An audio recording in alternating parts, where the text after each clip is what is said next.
তো মোটামুটি সবই হয়ে গেছে। আর একটা মেন জিনিস, যেটা একটু দামি জিনিস, যেটা আমার ঘর সাজানোর পারপাসেই অর্ডার করা, বাট এই রান্নাঘর এইসবের মতো না, একটু ভালো জিনিস। ওটা হচ্ছে আমাদের পুরো যে রুম আছে, রুমে আমাদের মানে বেডরুম যেটা, সেটা হচ্ছে হোয়াইট, বেজ, ব্ল্যাক এই টাইপের থিমে বানানো। এর বাইরে কোনো কালার আমরা এটা অ্যাড করতে চাই না।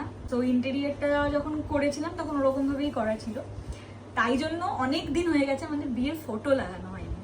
মানে বিয়ের যে বড় বড় ফটো সবাই লাগায় চারিপাশে, তো ওটা লাগাতে চাইছিলাম না, বিকজ বিয়েতে সব কালারিং জামা কাপড় ছিল সবার, বা যাই হোক স্টিল। তো যাই হোক, এখন ঠিক করেছি লাগাবো, সাজাবো, সো একটুখানি ডেকোরেটও করবো।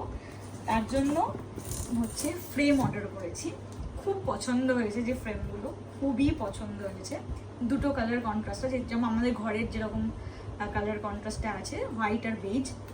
তো এই যে বেজ ফ্রেম, এটা নানা রকম সাইজে আছে, আমি সবগুলো তো খুলতে পারবো না। সো এই একটা, এই একটা, এটা বেজের ওপর যাচ্ছে, এটা হোয়াইটের ওপর। আমার এত পছন্দ হয়েছে। এগুলো অনেক রকম সাইজে আছে, ছোট, বড়, আরো বড়, মাঝারি। তো ওটা সাজাবো, কোথায় প্লেস করব ফটো সেগুলো এখনো ভাবিনি। তো এই আগে ফ্রেমটা অর্ডার করেছি, বিকজ এই সাইজ ওয়াইজ আমরা ফটো প্রিন্ট করবো, করে লাগাবো।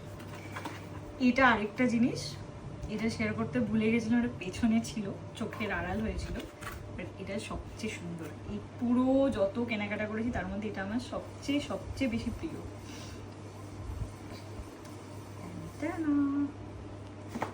দেখো এটা কি সুন্দর,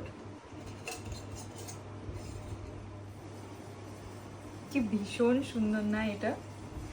সো এই শৌখিন জিনিসগুলো, মানে কি হয় আমাদের মধ্যবিত্ত ফ্যামিলি, দুই বাড়িতেই সবাই কি করে না, ভালো জিনিস সাজিয়ে রেখে দেবো, শোকেসে রেখে দেবো, লোকজন আসবে তখন ইউজ করবো। বাট না, এটা আমি আমার জন্য কিনেছি।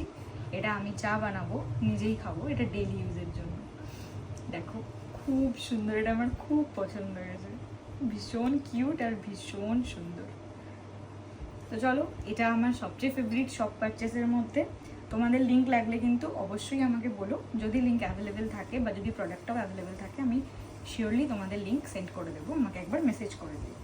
তো চলো, আজকের মতো এটুকুই, আবার দেখা হবে নতুন কোনো ভিডিও। বাই।